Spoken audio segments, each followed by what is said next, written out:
آپ کو جیسے پتا ہے کہ یہ پولیٹیکلی سارے کیسز ہیں اور خان صاحب کی ضمانت ابھی تک کنفرم نہیں ہو رہی۔ 15 تاریخ کو خان صاحب کی گرفتاری ڈالی گئی، جس میں نہ خان صاحب کو پتا ہے کہ میں اریسٹ ہوا ہوں اور نہ ہمیں پتا ہے کہ وہ اریسٹ ہوئے ہیں، نہ ان کے ریمانڈ کا ان کو پتا ہے نہ ہمیں پتا ہے۔ فزیکلی ریمانڈ جب کنٹیسٹ کیا جاتا ہے تو ہمیشہ ایکیوز کو عدالت میں پیش کیا جاتا ہے۔ نہ خان صاحب کو پیش کیا گیا کسی کورٹ میں۔ خان صاحب سے باقاعدہ بار بار پوچھا میں نے، انہوں نے کہا کہ مجھے کسی کورٹ میں پیش نہیں کیا گیا۔ تو لہٰذا ایسی گرفتاری جو کہ غیر قانونی تھی، ایسا ریمانڈ جس کا کوئی ذکر ہی نہیں، کیسے سیکرٹ طریقے سے یہ کارروائی کی گئی کسی کو کوئی علم نہیں۔ اور جب ہم عدالت میں پیش ہوئے ہیں وہاں پر خان صاحب کی موجودگی میں یہ ساری چیزیں ان کے سامنے رکھی گئی ہیں، ان کو تو کوئی آئیڈیا نہیں تھا۔ پھر آپ نے دیکھ لیا کہ بیل جو ہے خان صاحب کی نہیں سنی جا رہی تھی۔ کبھی یہ کہا جا رہا تھا کہ بیمار ہیں، کبھی یہ کہا جا رہا تھا کہ پراسیکیوٹر صاحب سپریم کورٹ میں ہیں۔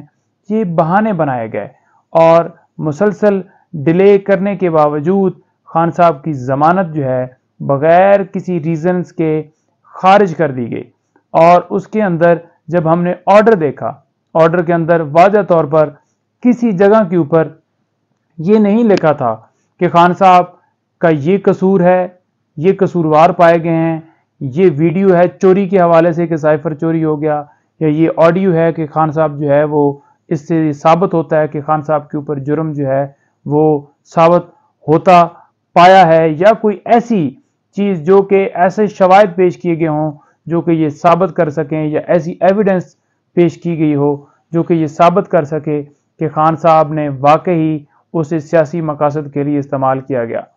لیکن دوسری طرف آپ کو بتاؤں کہ پراسیکیوشن کی طرف سے جب آرگومنٹس کیے جا رہے تھے، عدالت کے ایسے زبردست ریمارکس تھے، ہم یہ سمجھ رہے تھے کہ دوران آرگومنٹس ایسا ہی نہ ہو کہ بیل کے اوپر فیصلہ کر کے ہو سکتا ہے مچلکوں کے آرڈر کر دیں، اس طرح کی صورتحال نظر آ رہی تھی۔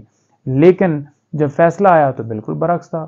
کورٹ کے اندر ایک لمحے کے لیے بھی یہ ہمیں نہیں لگا کہ خان صاحب کے اوپر یہ جرم ثابت ہوتا نظر آ رہا ہے یا انہوں نے کوئی گناہ کیا ہے، بلکہ واضح طور پر بتایا کہ باہر سے دھمکی ملی، باہر سے سائفر آیا اور انہوں نے اپنے جو ہے قوم کے انٹرسٹ میں، اپنے ملک کے انٹرسٹ میں اپنے لوگوں کو بتایا کہ کیسے کوئی جو ہے آ کے مداخلت کر سکتا ہے۔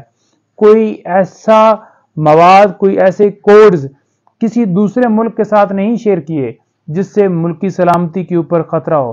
تمام حقائق کورٹ کے سامنے رکھے گئے، تمام جو چیزیں تھیں وہ کورٹ کے سامنے رکھی گئیں، لیکن اس کے باوجود کوئی پتہ نہیں ہے کیوں بیل خارج ہوئی ہے۔ آرڈر کے اندر کوئی ایسی چیز نہیں ہے، صرف یہ کہا جا رہا ہے کہ کافی جو ہیں وہ ثبوت ہیں اس حوالے سے۔ کیا ثبوت ہیں؟ وہ آئے نا آرڈر کے اوپر۔ بات یہ ہے کہ یہ پولیٹیکلی آپ کو پتہ ہے کہ کیس اس طرح سے بنائے گئے، ایک کیس کے اندر نچوڑ نکالا جاتا ہے۔ توشہ خانہ کے اندر آپ نے دیکھ لیا اتنا لمبا وہ جو ہے پروسیس کیا گیا جب ان کی سسپینشن ہونی تھی۔ ہر روز کوئی نہ کوئی بہانہ، کوئی نہ کوئی پیٹ خراب ہے کسی کا، کسی کو جناب جو ہے وہ وکیل صاحب اویلیبل نہیں ہے جی، وکالت نامہ نہیں ہے جی، یہ ہے وہ ہے، یہ بہانے بنائے گئے۔ اور اس میں بھی آپ نے دیکھ لیا کہ 5 تاریخ کو خان صاحب اریسٹ ہوئے ہیں اور کب جا کے مہینے کے آخر میں فیصلہ دیا جا رہا ہے۔ سیم اسی میں ایسا کیا جا رہا ہے۔ پھر اگر ضمانت ہونے کو جو ہے وہ ہونے لگتی ہے تو پہلے ہی ایک اور کیس میں ہائپ کریٹ کی جاتی ہے کہ اب جو ہے خان صاحب کو نیب القادر ٹرسٹ کیس کے اندر گرفتار کرنے کے لیے یا کوئی 9 مئی والے واقعے کے اوپر ایف آئی آرز کے اندر گرفتاری ڈالنے کے لیے ٹیمیں چلی گئی ہیں یا جا رہی ہیں، تو اس طرح کا معاملہ کیا جاتا ہے۔ انشاءاللہ ہمیں پتہ ہے، آپ کو پتہ ہے کہ تمام کیسز جھوٹے ہیں، فیک ہیں، اور بیلز اسی بنیاد کے اوپر ہوئی خان صاحب کی کنفرم، جو دیگر کیسز تھے 9 مئی کے ہوں یا دوسرے، کہ کوئی شواہد نہیں ملے تھے۔ اور انشاءاللہ تمام کیسز میں خان صاحب سرخرو ہوں گے، بری ہوں گے، انشاءاللہ حق کی، سچ کی جیت ہوگی۔ بہت شکریہ، تھینک یو۔